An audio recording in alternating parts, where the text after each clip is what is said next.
Hola amigos, somos Aisha del Valle y Rogelio Ríos. Bienvenidos al podcast Observatorio LATAM. Unimos nuestras experiencias de vida y trabajo en México y Venezuela. Seguimos con atención los desafíos y amenazas a la democracia en las principales capitales de América Latina y nos preguntamos, ¿qué une a los autoritarios y dictadores en la región? ¿Cómo se apoyan entre sí? ¿Qué hacer para defender a la democracia? La información y el análisis son nuestras herramientas. México es nuestro punto de observación. Bienvenidos todos a Observatorio LATAM. Y bueno, somos realmente ciudadanos preocupados por todo lo que está pasando en México, lo que pasa en América Latina y lo que llega a nuestro país. Te saludo con mucho gusto, Aisha del Valle, co-conductora del programa. Muy buenas noches, muchísimas gracias de estar aquí de nuevo en nuestro tercer programa y bienvenido también nuestro amigo Eduardo Novoa que hoy nos acompaña. Claro que sí, Eduardo, muchas gracias por aceptar la invitación. Al contrario, muchas gracias a todos, buenas tardes, noches ya. Gracias. Pues antes de pasar a los temas en sí que queremos comentar con Eduardo, escuchar sus opiniones, déjeme dar a nuestra audiencia una semblanza de todas las cosas que ha hecho Eduardo. Es realmente muy interesante. Eduardo Novoa es diseñador industrial, egresado de la Universidad Iberoamericana con mención honorífica en 1986. Participó como alfabetizador en el Programa Nacional de Alfabetización en 1982. Obtuvo una maestría en diseño en Nueva York en el año 1994 en el Pratt Institute y también realizó estudios en administración de negocios en el Baruch College en Nueva York. Vivió en Finlandia, donde trabajó como diseñador para diferentes firmas. Finlandia es el país más prestigiado en modelos educativos en el mundo. Ha escrito en la revista México en el Diseño y ha dado conferencias en la UNAM, la Universidad Iberoamericana y el TEC de Monterrey. Sus diseños se han exhibido en la Galería Mexicana de Diseño. Se dedicó a la fabricación de muebles para hotel de la prestigiosa marca IHG y también muebles para casa y oficina. Ha dado clases en la UNAM, la Iberoamericana, el TEC de Monterrey y la Universidad de las Américas, allá en Puebla. Ha tomado cursos de filosofía, cuento, escultura, cine y guionismo. Actualmente trabaja en 2 libros que espera publicar próximamente. Se ha destacado además por su discurso convincente en favor de la democracia a base de argumentaciones filosóficas. Al lado del Frente Nacional Frena, su discurso incluyente va dirigido a despertar la inteligencia de todos los mexicanos hacia una moralidad y legalidad que el totalitarismo pretende cancelar. Ha sido entrevistado en los noticieros de Pedro Ferriz, Leopoldo de Lara, Mark Staroselski y Eduardo Torreblanca, así como ha participado también en diversos foros de Frena. Su canal de YouTube lo puede usted encontrar con su nombre, Eduardo Novoa. Impresionante, Eduardo, por todas las cosas que has hecho a nivel profesional, a nivel de actividad ciudadana. Siempre llama mucho la atención en México que un mexicano como tú, con la trayectoria que tienes, se haya sacudido esta apatía que de repente nos invade a todos, ¿no? Y que hace que México sea uno de los países con los índices más bajos de participación cívica, ya no digamos en América Latina, sino en el mundo. Bueno, hasta para organizar una junta de vecinos es todo un problema en México. Entonces, si quieres, empezamos nuestra conversación. Me gustaría empezar por algo que quiero comentarte, que me interesaría mucho conocer tu opinión. Es algo más bien de toque personal. Yo he percibido y a lo largo de este último mes y medio, me han tocado 2 incidentes, los voy a llamar así, discusiones, diferencias con amigos de muchos años, amigos que respeto y admiro por su trabajo y sé que son personas educadas, pero que para sorpresa mía están, digamos, en una postura ya no de simpatía o apoyo a López Obrador, sino de dar un paso más allá, de una creencia incondicional, una especie de fe en todo lo que hace y que les limita o les nubla la posibilidad de escuchar críticas. Incluso, y esto es lo más preocupante, cuando estamos entre amigos, así, que nos conocemos de muchos años, que tenemos la confianza de criticar las cosas que el otro hace, pensar distinto y no debería haber ningún problema. He tenido 2 incidentes de ese tipo en un mes y medio. Yo te quiero preguntar, antes de abordar los temas generales de México, sobre esta cuestión de la polarización. ¿Cómo lo has sentido tú o qué experiencias has tenido en tu círculo profesional, social, familiar, lo que nos quieras platicar en la ciudad de Puebla, en donde vives, sobre esto? Es decir, vas a una reunión y a veces nunca lo había hecho, estoy tratando de cuidar si dar una opinión fuerte en el sentido, bueno, la doy cuando me la preguntan, pero como te dijera, de no hacer que una reunión social de convivencia se incendie por un tema que gira en torno a López Obrador, y eso es lo preocupante, y que yo he visto mucho que ha sucedido en Estados Unidos, que se pelean en torno a Trump, pero a muerte entre familiares incluso, ¿no?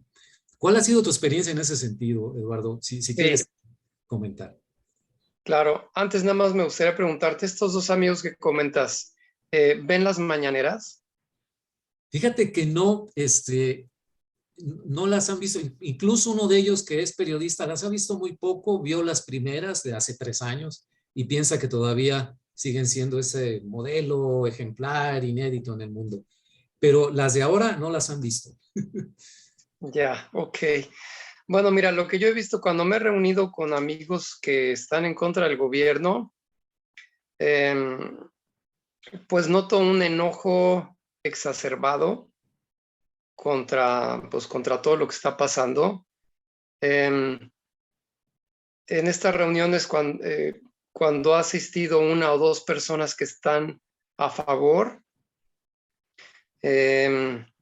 empiezan a defender no a la persona o no al gobierno, sino han argumentado que todos los gobiernos de antes robaban y que este gobierno no lo está haciendo tan mal, ¿verdad? Sí. Entonces en ese momento como que se bajan los ánimos, como que detectamos que, bueno, pues hay gente que no quiere hablar del tema y se cambia la conversación. Pero cuando no hay gente que apoya, pues hay un enojo, un enfado tremendo, que ya al momento en que dices, bueno, ya hablemos de otra cosa porque esto va muy mal, sí. Sí, sí. Sí, qué terrible, ¿no? Porque es una manera de sentir que el país ha llegado este virus, pues si queremos usar esa metáfora, que veíamos en otras sociedades, que decíamos, bueno, ojalá los mexicanos estemos un poco protegidos, pero parece que no es así porque es precisamente, y hemos platicado con Aisha de esto, una de las herramientas, ¿no? Para el control político, es decir, enfrenta a la gente unos contra otros, ¿verdad, Aisha? Como la experiencia en Venezuela, porque esto no es nada más particular de México, ¿no? Así Y es. sin embargo, perdón, nada más No, no, cierro no. con una cosa. Y sin embargo, cuando llegó el 10 de abril, pues no quisieron ir a votar, ¿verdad? Ya hemos hablado suficiente sobre el tema. Pero bueno, yo ahí lo que detecté es que el enojo de la gente se volcó contra la revocación, como si eso fuera Sí, una de las causas del enojo, ¿no? Y la gente no pudo desafortunadamente entender la gran oportunidad que se nos fue ahí. Y no sé si ahora, porque fíjate, desafortunadamente, al yo defender tanto la revocación, pues decidí salirme de los grupos, porque ya el ataque a mí era muy fuerte. ajá. Yo mandaba un mensaje cada 2 o 3 días a favor de votar, mientras que ellos mandaban 5 o 6 mensajes al día de no votar. Y cuando yo hacía alguna intervención, pues eran muy, muy agresivos. Entonces, de ambos grupos me salí. Así que he cortado un poco. Nos ha dividido esta persona, nos ha dividido. Así es. Aisha, perdón, adelante. Sí, totalmente de acuerdo. Fíjate que una de las herramientas que Chávez utilizó fue exactamente la polarización. Utilizaba términos como oligarcas, imperialismo yanqui, escuálidos, que es lo similar acá a decirte fifí o Ah, neoliberales, ¿no? Entonces, meter en el pueblo venezolano la inseguridad emocional de las personas, de decir, yo no tengo tal cosa o tal carro o tal casa por culpa de los ricos, porque por culpa de ellos, de los privilegiados, es que yo no estoy mejor. Y esa mentalidad la incentivó Chávez y todo el gobierno durante tanto tiempo. Que en los pobres, y date cuenta, Venezuela, más del 80% hoy como dijo nuestro amigo Livas, es una fábrica de pobres. 80% de la población venezolana vive en estado de pobreza y sin probabilidad ni éxito de tener una mejor economía, porque no sé si viste hoy la noticia, más bien está llamando al gobierno de Biden negociar con Maduro. O sea, es una cosa que no, realmente yo no la puedo comprender. Así es. Bueno, y pasando digamos, a los temas más de la agenda actual en México. Te comentaba ahorita fuera del aire, Eduardo, que me asomé a tu canal de YouTube, muy interesante. Y en uno de los posts que subiste más recientemente, comentas lo siguiente: proteger al INE de ser infiltrado por la izquierda latinoamericana y vigilar que las elecciones para gobernadores y para presidente en 2024 sean legítimas, y hacer una reforma educativa que convierta a los mexicanos en un pueblo inteligente, son los dos temas más importantes en este momento en México. Y dijiste también que habría que pensar muy bien en el impacto que pueda tener en la niñez mexicana esta reforma educativa que se propone. Son dos grandes temas, pero este del INE, por supuesto, muy interesante, pero dada tu experiencia también en el sector educativo, la experiencia que tuviste en los 80s como alfabetizador, ¿podrías abundar más sobre este comentario tan interesante de lo que puede venirse si la SEP, la Secretaría de Educación Pública, realmente logra imponer este nuevo modelo educativo para la niñez mexicana? Sí, fíjate que lo voy a poner con un ejemplo. Yo tengo hijos que van en la universidad y he tenido discusiones fuertes, siempre llenas de amor y etcétera, ¿no? Nuestra relación es muy buena, pero discusiones fuertes acerca de temas de libertad de género y de aborto. Entonces, mis hijas en la universidad tuvieron una clase donde el profesor dijo que, pues, aunque era hombre, ¿verdad? Que respetaran que él era un profesor, digamos. Ajá. Okay. O sea que, y la clase, su clase fue sobre esos temas. Entonces la discusión que tuve yo con ellos fue muy fuerte porque me veían cuando yo hablaba sobre lo que yo hablaba, les daba yo mi opinión sobre temas como la homosexualidad, por ejemplo.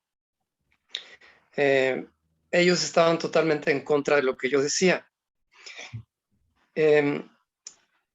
Y creo que en esta universidad donde están, no quiero decir nombres, pues permitieron un profesor con esta nueva ideología que quizás no muchas otras universidades o escuelas de bachillerato o primarias aceptarían en un profesor. Pero bueno, por ser una universidad plural y todo, bueno, le dieron cabida, él expresó sus ideas y todo. Bueno, a lo que voy es que esta misma experiencia que yo tengo, me la imagino en 15 años, si esta reforma educativa que quieren pasar estas personas logra pasar, quiere decir que dentro de 15 años las personas jóvenes que me estén viendo, que tengan bebés o que estén por tener hijos, van a estar peleando con sus hijos cuando ellos les digan: oye, es que el Che Guevara es un héroe y el Che Guevara es una persona fabulosa y Castro pues es un ídolo mundial o un ídolo latinoamericano. Yo creo que eso es lo que viene, porque endoctrinan de tal manera las mentes que, como se comenta en clase y se comenta con jóvenes, y los jóvenes están de acuerdo, de pronto los adultos, los papás, empezamos a quedar como fuera de contexto. Ajá.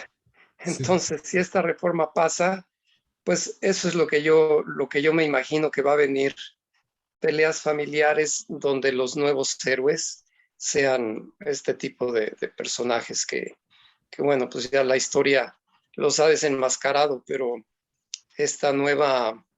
revivir una doctrina muerta, como es el socialismo, comunismo, pues les da nuevamente una versión de sus vidas que no fue.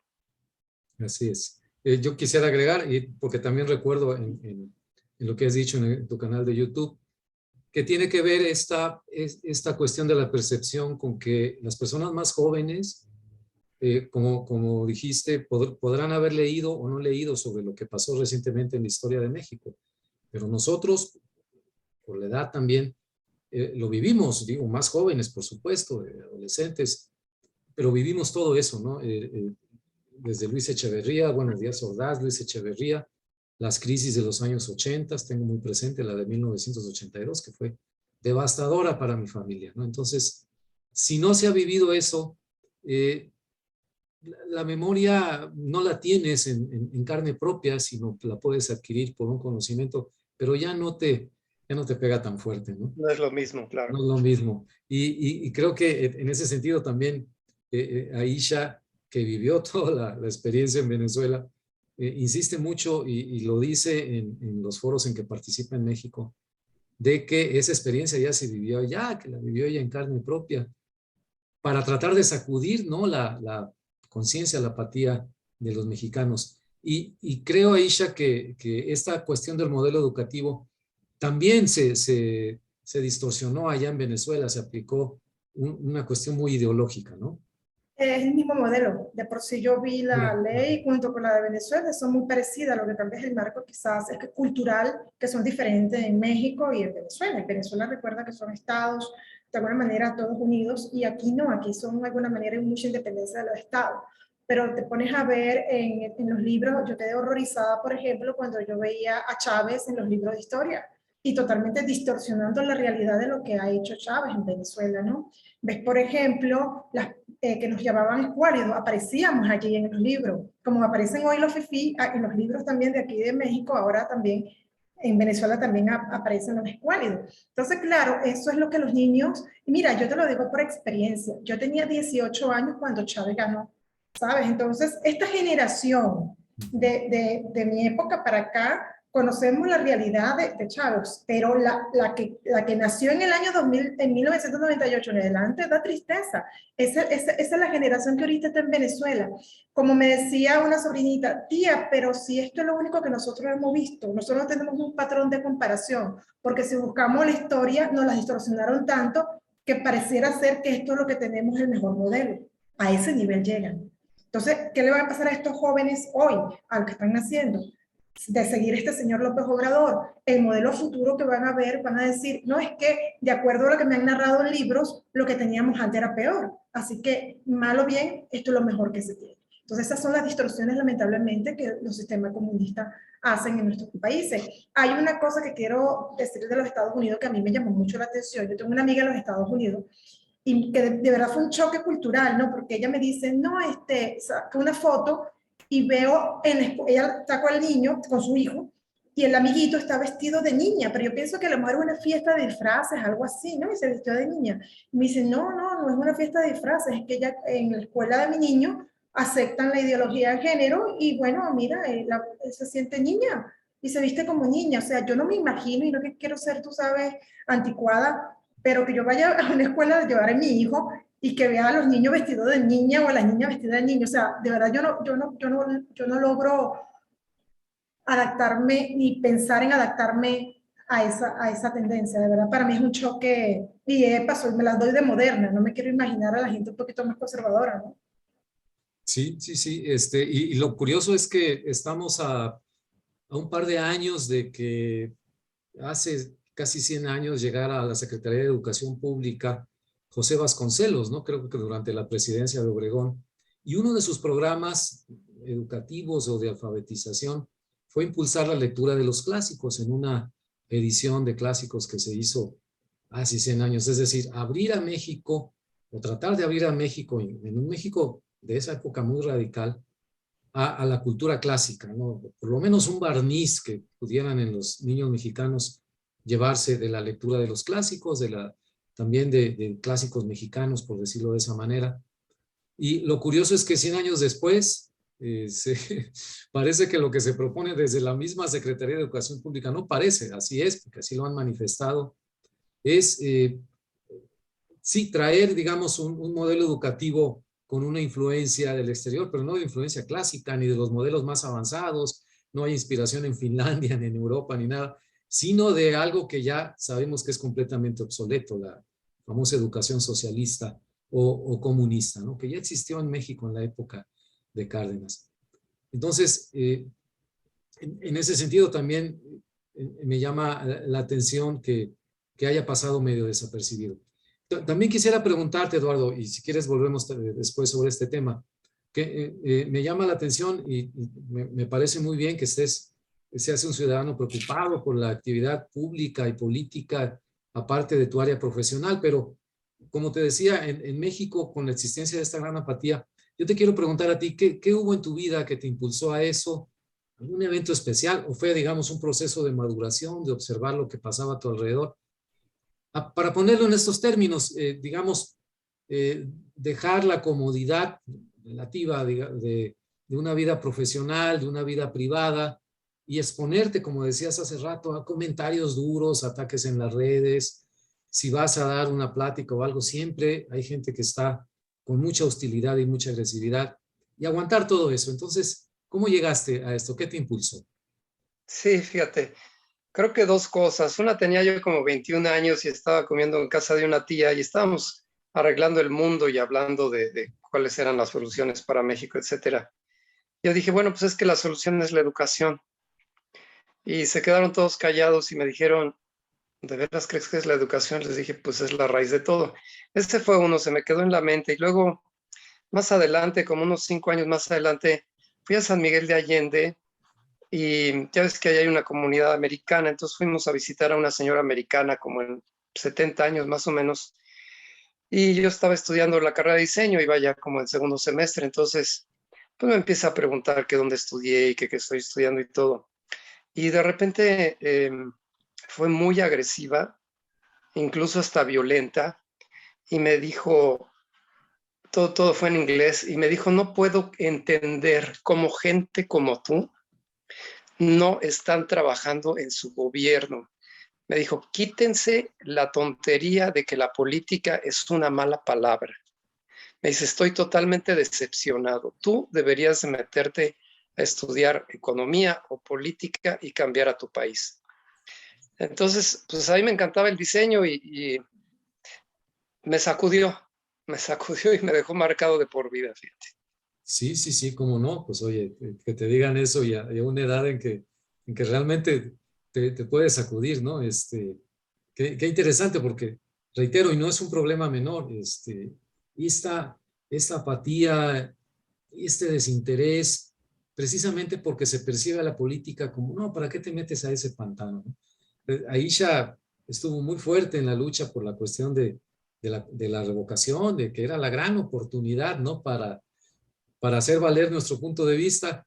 Y pues bueno, creo que acabaste muy, muy decepcionada, ¿no, Aisha? Sí, totalmente, porque te lo juro que yo me confía del pueblo mexicano, de los ciudadanos, porque cuando yo iba a dar las pláticas, recuerda que yo comencé en Tabasco, me metí en la comunidad de Tabasco, luego me vine para acá, para Chihuahua, y de verdad consideraba que la gente estaba comprendiendo el mensaje, porque el feedback que yo tenía con ellos era positivo. O sea, para mí fue una paliza el 10 de abril. Yo no pudo, o sea, todavía yo no supero el 82% de abstención. Y fue cuando dije, y por eso grabé mi video, o sea, ya aquí no hay más nada que hacer, y a lo mejor me dirán pesimista, a lo mejor me dirán que soy una cobarde, o sea, ya me lo dijeron en Venezuela, ¿no? Yo en Venezuela luché 17 años, porque también me la daba así de a esa edad, 18, 20 años de querer salvar a Venezuela.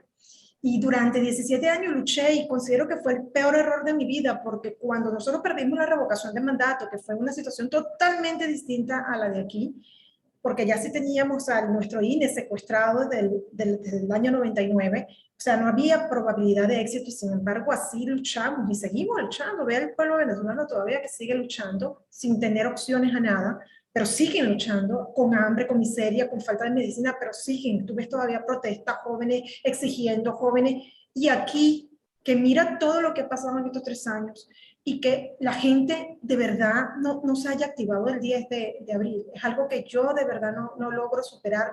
A veces le pregunto a los mexicanos que qué necesitan para activarse, que qué más necesitan pasar, de qué están hechos, porque realmente los mexicanos como se ven a nivel exterior es otro mexicano, me explico, no el mexicano que me ha tocado conocer. ¿sabes? Entonces sí me preocupa la apatía, la juventud, por ejemplo. Imagínate tú, lo que hicimos los movimientos más aguerridos en Venezuela fuimos los jóvenes, los universitarios, en el año 98. De por sí Juan Guaidó viene de un movimiento universitario, de la Universidad Central, sí. Entonces, tú dices, ya va, ¿dónde están los jóvenes de acá?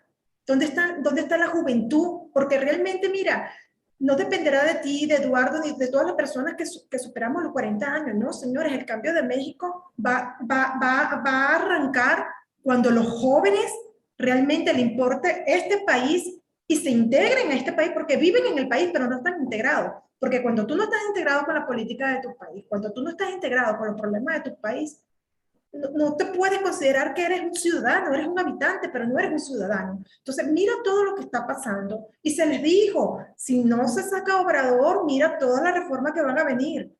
En estos días me estaban echando broma que yo parecía una bruja. Digo, no, no es que soy una bruja, es que ya lo viví. Cuando tú vives las cosas, tú adviertes. O sea, para mí esto no es cómodo estar en un país que decidí adoptar y tener que repetir lo mismo. Para mí es traumático tener que pensar ahorita que me tengo que ir. Porque yo les voy a ser honesta y se lo digo y no quiero de verdad sonar pesimista, pero de acuerdo a lo que yo viví y cómo estoy viendo las cosas, si aquí no se hace algo en estos próximos 3 años, pero radical, nos vamos a poder sacar a Morena en el 2024. Entonces, eso es lo que realmente me preocupa y por supuesto que quedé, como se dice a lo criollo, golpeada después del 10 de abril. Mira qué interesante. Yo nada más les comentaría que desde joven y que participaba mucho en manifestaciones de estudiante y todo, me invitaban los amigos alrededor, algunos de izquierda, otros más conservadores y todo, a militar en algún partido. No sé por qué, siempre tuve mucha desconfianza, algo que no me permitía acercarme a una organización formal y todo. Yo trataba de buscar otros caminos. Bueno, encontré el del periodismo también como una manera de criticar y señalar. Y en base a eso te quiero preguntar, Eduardo, para ir cerrando el programa, como dice Aisha, de aquí al 2024 viene un periodo muy importante. Yo creo que se está redefiniendo el tipo de país que queremos en México. Pero, ¿por dónde crees que pasa precisamente esta tarea de oposición y de crítica? ¿Por los partidos políticos ellos deberían tener la mayor carga o debe ser la sociedad directamente con liderazgos ciudadanos, pero que al hacerlo, cuando no va de la mano de los partidos, pues es como que echa a un lado, desdeñada? Son los partidos los que tienen los recursos, la estructura para influir, pero si persiste esta desconfianza, que digo, en mi caso fue desde hace muchos años, pero, y no digo que esté bien, yo creo que es algo que debía haber hecho desde joven, pero bueno. Pero ¿tú cómo lo ves? ¿Por dónde pasa entonces la labor, Eduardo, de aquí al 2024? Pues es que la estructura de la democracia es en pirámide, ¿no? Entonces abajo estamos todos los ciudadanos y nos comunicamos con el jefe de manzana y el jefe de manzana con algún delegado y luego el delegado llega al diputado y pues los diputados son los únicos que tienen la representación de nosotros directa. Entonces dependemos de ellos. Yo esta misma pregunta la he estado haciendo a diferentes personas. Lo que he recogido de abogados constitucionalistas, pues es que nuestro único recurso es estar mandando cartas y presionando a los diputados a que hagan lo que la ciudadanía quiere. Y pues entre más participen los ciudadanos en las maneras que puedan para hacer llegar el mensaje a los diputados y a los diputados de la oposición, ¿no? Yo creo que el gran logro de las elecciones intermedias pasadas pues fue quitarle la mayoría a Morena, que nunca entenderemos cómo la gente les dio la mayoría en el 2018 cuando pues se sabía que algunos personajes de este partido acaban de salir de la cárcel, violadores, secuestradoras, etcétera. Es muy difícil entender cómo un semidios convenció a la gente de esa manera, ¿no? Pero bueno, a raíz de que perdieron ya la mayoría absoluta, digamos, y nada más tienen la mayoría relativa, pues es cuando se abrieron las posibilidades a que podamos ir venciendo poco a poco sus políticas. Entonces, pues fue una bocanada de oxígeno el haber frenado la reforma eléctrica, y nos da la esperanza de que de la misma forma no va a proceder esta reforma educativa, y lo mismo con la reforma al INE, pero ciertamente pues es una propaganda o un ataque constante, ¿verdad? El que están haciendo estas personas para amedrentar, para demeritar la democracia y el espíritu de la nación, digamos, con sus ataques y sus amenazas de que si los diputados hay que meterlos a la cárcel, o que si hay que formarlos en un paredón y asesinarlos pacíficamente, o no sé qué palabras han usado. Pero sí, son discursos que no tienen cabida en un país como nosotros, como el nuestro. Sin embargo, ahí están. Y yo creo que la ciudadanía en su mayoría no coincide y reprueba todo esto que estamos viendo. La cosa es cómo lograr que, al no tener mayoría absoluta de diputados y con nada más con los que se cuentan, cómo lograr echar para abajo todo. Y pues esa es la gran pregunta que todos se hacen.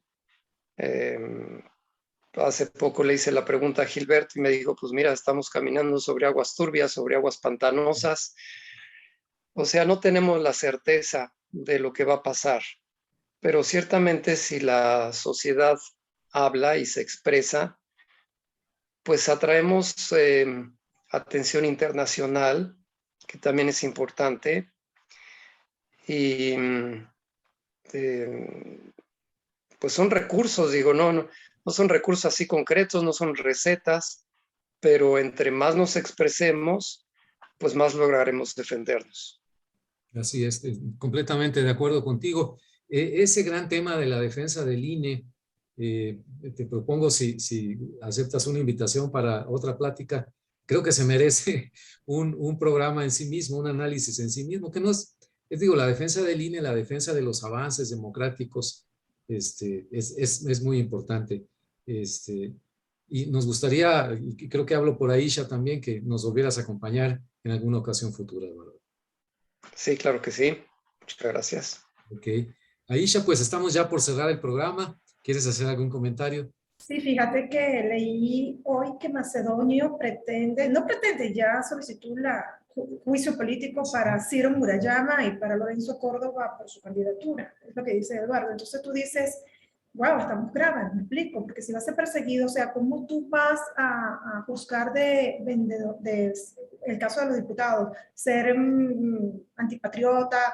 Epa, o sea, tienes que respetar, ¿no? Entonces, esos son los temores y las alertas que a mí me llaman la atención, porque fue el mismo modo operandi de Chávez.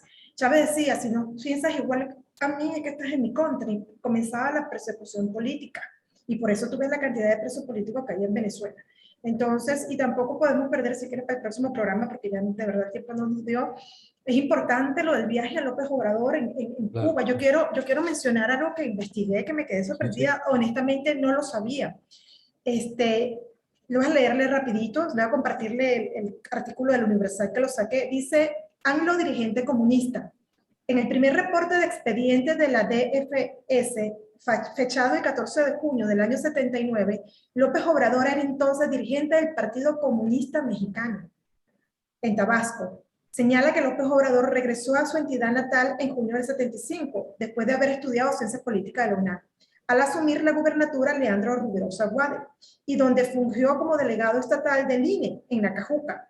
La DFS afirmó que López Obrador prefirió seleccionar a activistas y militantes del Partido Mexicano de los Trabajadores y convertirlo ahora en Partido Socialista Unido de México. Cuando yo leí esto que dijo Partido Socialista Unido de México, inmediatamente me trasladé a Venezuela y digo Partido Socialista Unido de Venezuela.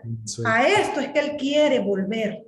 Y esto es la historia, esto no lo estoy inventando yo, no lo estamos inventando. Entonces ya entiende por qué son los vínculos que tiene con Cuba y con todos estos países comunistas. Él ahorita se va para Centroamérica y no se justifica que va a ser en Cuba, porque a lo mejor que Centroamérica, por el caso que se tiene Sembrando Vida, etcétera, pero ¿a Cuba qué? Entonces sí preocupa la situación de este señor con los vínculos comunistas, inclusive le pidió a Biden que aceptara a Cuba, Nicaragua y Venezuela en la cumbre de las Américas, o sea, a ese nivel. Miren la presión que debe tener López Obrador de sus aliados comunistas para que ya de frente el apoyo es, ¿sabes?, descarado. Entonces no podemos perder eso de vista. Me dirán que estoy, como me dicen, traumada por el comunismo en mi país. Claro que estoy traumada, pero es por una razón lógica. Estoy viendo la misma vertientes aquí en México. Entonces sí, estoy de acuerdo también con ustedes en la ciudadanía que recae todo, y estos programas que estamos haciendo y junto con los que